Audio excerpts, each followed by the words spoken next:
Inside the Venderly Football Center, just wrapped up week 3, looking ahead to week 4 with Ball State football here on SportsLink Live. Here with head coach Mike Neal, we've got Neal coming up, Ball State's quarterback here on the second half of Facebook Live here today. Coach, 41-14 win in week 1 at home. Has to feel good to show out for the home crowd. Well, that's how you want to start. So it was a great effort by our guys. We talked about getting off to a fast start, something we hadn't done the first 2 games. So it was great to get off to a good start. And a big win for us. Most importantly, Mother Nature cooperated. It was a great day. We appreciate the fans, the students, the Muncie community that came out to support us because our guys feed off that. So it was a great atmosphere, and it was a lot of fun to get a win at home. 10,000 plus fans there. You mentioned a good showing for the home opener. Why was it so important to have such a good showing in front of the fans and kind of set the tone for the rest of the season? Well, for us, the goal is to have Schumann Stadium full, and it's our job to win games. We know that certainly creates excitement and gets people wanting to come out and support Ball State football. So that's our job to get that done. But our players feed off the fans, and when they can make it tough on our opponents during the course of the game and knowing when to cheer and knowing when to make it tough on them, that definitely gives us an advantage. And I can't thank them enough, encourage them enough to come out, and hopefully they like what they see. You talked about the excitement and generating that through the offense, scoring 41 points. You guys also threw some trickery in there with a couple of throwback plays, some reverses.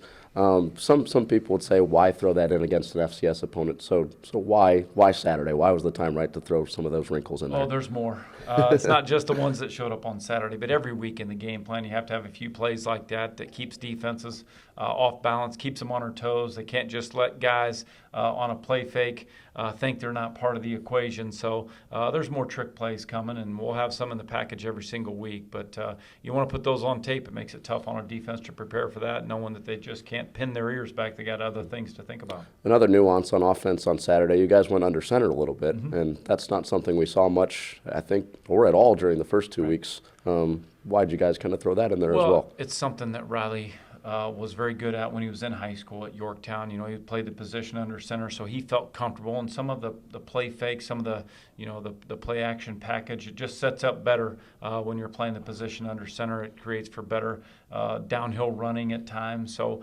we want to have the ability to do both. So they'll both appear in the game plan on a weekly basis. We could play under center, we could play in gun and pistol. So we'll have some different things that we present to a defense.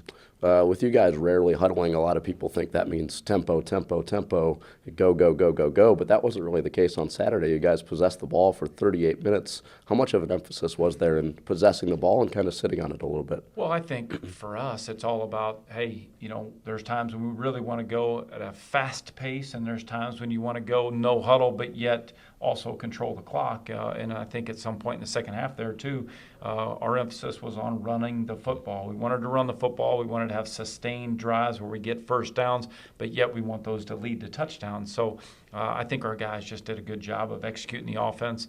We had opportunities for third down conversions. We were able to execute those and keep our defense off the field, which is what we want to do. A new face that emerged this week was Damon Hazelton on the outside at wide receiver for you guys. 6 catches, 52 yards, and a touchdown. Why is the coaching staff so high on him despite his youth? Well, talented young freshman that you could see early in training camp when he first arrived here on campus. He got into the mix in training camp. You could see very quickly that the stage was not too big for him. Mentally, he was very sharp. Physically, you felt good about Damon being ready to go. He did a great job working with our strength and conditioning staff. The first part of during the summer bridge program when he was here and allowed to work out with a strength coach. But I think you just see the kind of skills that Damon has, and his role would continue to grow. And the great thing is that we spread the ball around. It's not just one go-to guy, and Damon allows us to be a little bit even more balanced offensively. One of the question marks coming in, I guess, from an outsider's perspective was the offensive line, especially the interior. With your 2 guards, Pat Maloney and Alex Joss, it seems like they've done a pretty good job protecting Neal. How would you evaluate the first 3 starts of those 2 guys' career? You're exactly right. They've done a very good job to be, 2 guards starting for the first time 3 weeks ago. Now they're 3 games into their college career. as starter. I've been very pleased and very proud of their progress overall. And also Vinny Palizzetti taking on a new position playing center. The inside three guys there have done a great job. Coach DeVan has done a great job working with those guys, getting them ready to play the game. Having those guys prepared throughout the week and making sure they're ready for anything that could present itself on Saturday. Been very pleased. Let's speak about the defense. You guys dialed up a bunch of pressure on Saturday, 8 sacks. Of course, it's in attribute, or I guess you could attribute that to the defensive line. But how much does that help your secondary when you're getting pressure on the quarterback? Well, they all go hand in hand. The defensive line getting pressure takes pressure off the back end. The back end, when they cover, takes a little bit more pressure off the D line. They can pin their ears back, and the ball won't be out as quick if we're in great coverage. So they all complement one another. Coach Dowse loves to pressure. Our defensive staff has done a great job with those guys, just building their confidence.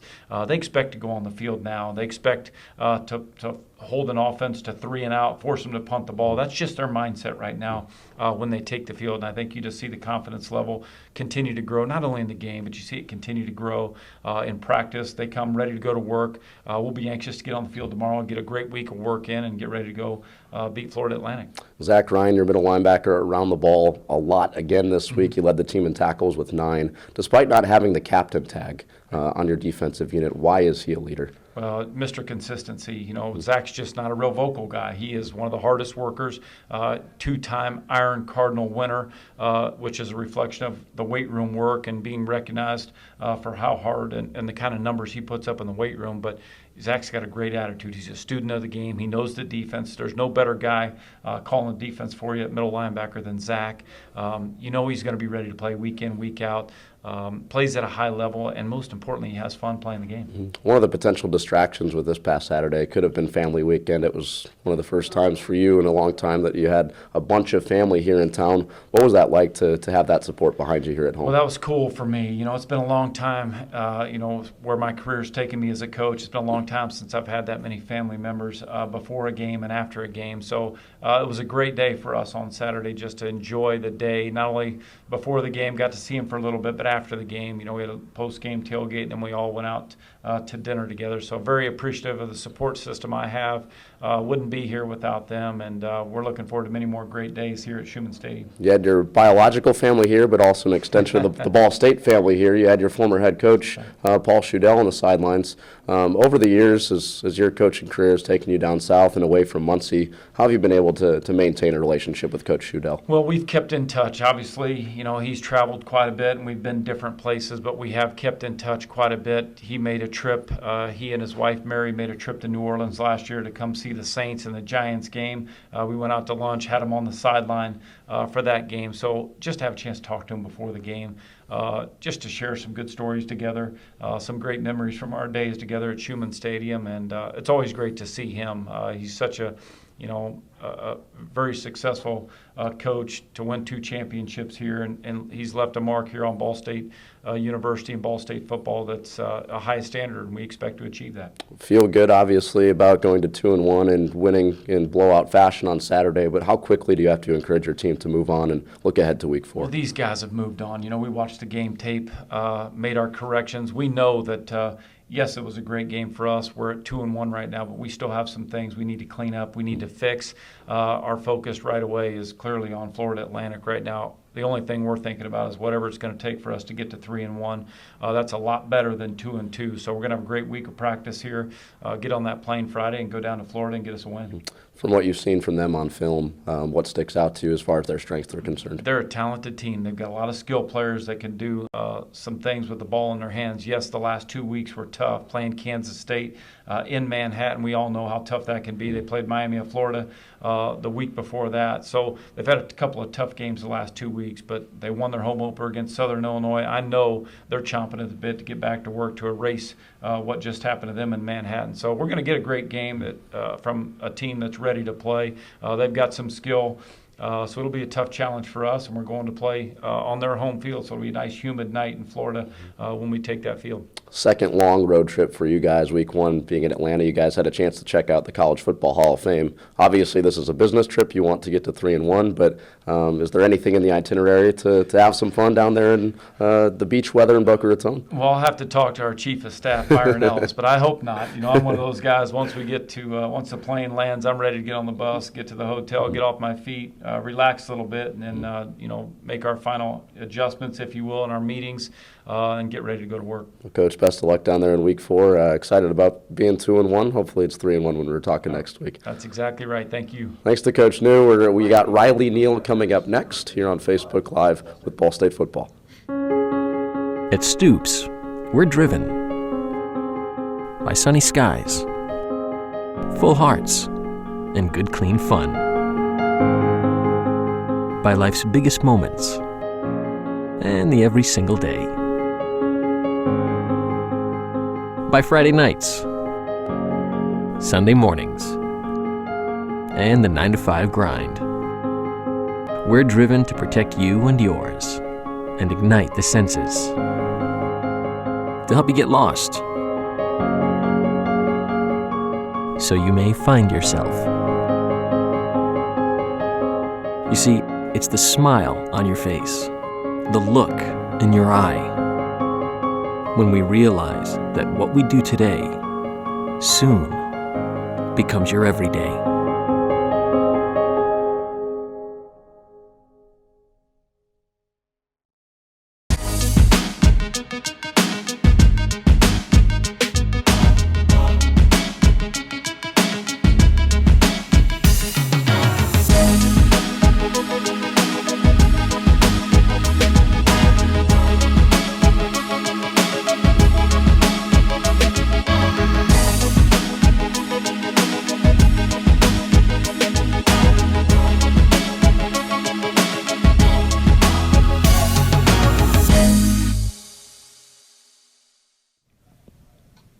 Back here on Facebook Live at the Venderly Football Center, Connor Onion alongside Ball State quarterback Riley Neal.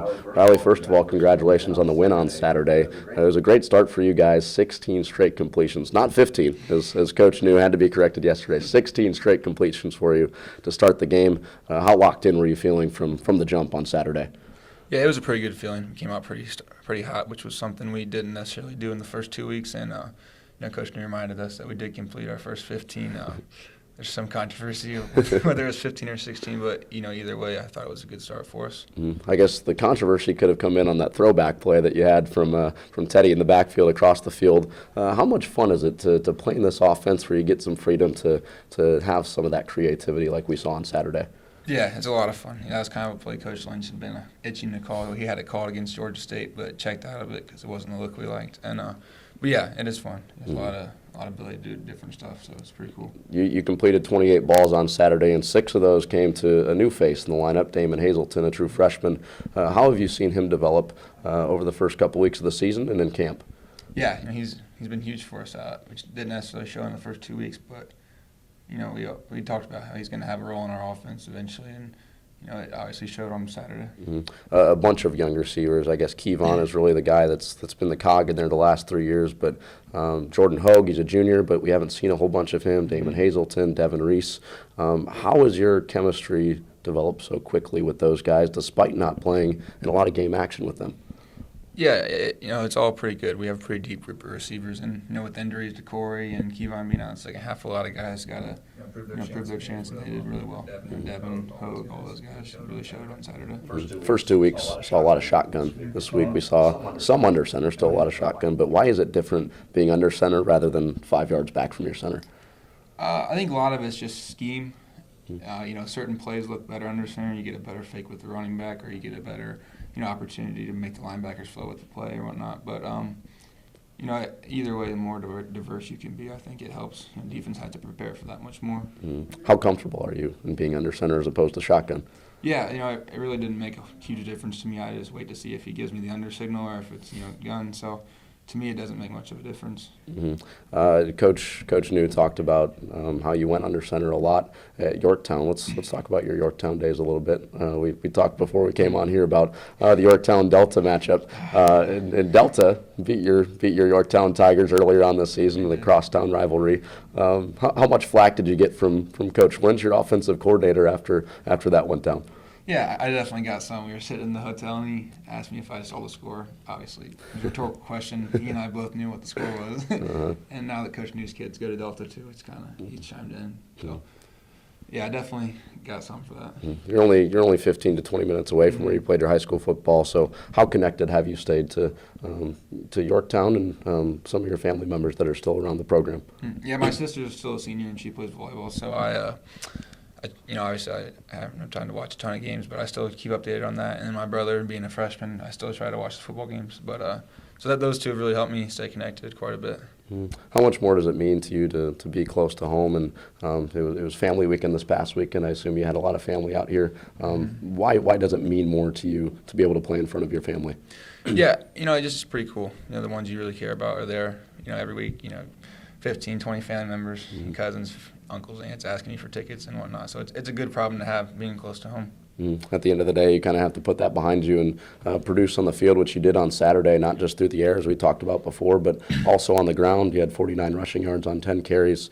Early on, when you had your first couple of starts last year, it seemed like you ran a whole lot, and then you took some big hits, and coaches were talking about making you slide a little bit more. How have you kind of picked your spots this year on when to run and when just to throw the football away? Yeah, it's kind of all just situational, where you're at in the game. If it's first down, for third down, whatnot, what quarter you're in. So, I think it all is just kind of situational, and you just do whatever it takes to get done. Are there other quarterbacks that you study, whether it's across the college game or in the NFL? Yeah, with this staff, specifically Coach New being from the Saints, we've obviously watched a ton of film with Drew Brees and his backups. So. They're definitely one group that we pay pretty close attention to. Maybe not directly, but what's something that you've picked up on from Drew Brees, from watching him on film and having that close contact with his former quarterbacks coach? Yeah, one thing we started doing a little bit under center this week, so we went back and kind of saw what he would do under center, because we didn't really have any under center last year and going into the game, so just kind of look at different footwork stuff and just little things you can pick up off those guys. Obviously, there's a tremendous amount of responsibility in being a quarterback at a program like Ball State, so why take on that pressure? Why play the position? I don't know. It's just something I've kind of always played quarterback ever since we started playing tackle football. I've kind of just played quarterback. So, why is it enjoyable? Yeah, I don't know. I just something I enjoy. So I don't necessarily have a rhyme or a reason to it, but I definitely enjoy it. Well, you're doing all right with it so far. Let's look ahead to Florida Atlantic in Week 4. You guys look to go 3-1. I know the coaching staff especially, they've done their preliminary prep and looked at some of their film. How much film have you seen on them, and what sticks out? Yeah, we just watched briefly on Sunday after we finished up our game film, and then today is kind of our day off, or whatever, but we always end up coming in to watch film, and that's actually what Jack's doing right now. So I haven't watched much of them really, but after this, it's kind of when we start. Speaking of Jack, he was the starter when you came in last year, and then you took over as the starter, and you were kind of the clear-cut starter coming into this year. So with that being said, with that competition behind you, how do you continue to challenge yourself weekly to continue to improve as a sophomore? Yeah, it's always a challenge for yourself, no matter where you're at on the depth chart, to keep improving. And it's helpful because guys like Jack and Dave and Zach Blair and all those guys, we always compete with each other in the meetings and on the field too. So those guys can really help push you. What's one area you'd like to focus on or isolate looking ahead to Week 4 to improve before conference play with NIU coming to town in 2 weeks? Yeah, I don't know if there's one specific area, but definitely cutting down turnovers. We didn't have any interceptions last week, but I've had 3 in the first 2 games, so that's definitely something. Ball security and taking care of the ball is something you always want to work on. Well, Riley, best of luck in Week 4, heading to Boca Raton to take on Florida Atlantic. For Riley Neal, I'm Connor Onion. Thanks to Coach New for joining us earlier on the program. Thanks so long from the Venderly Football Complex. This has been Facebook Live with Ball State Sports Link. Thanks, man. No problem. Appreciate it. No problem.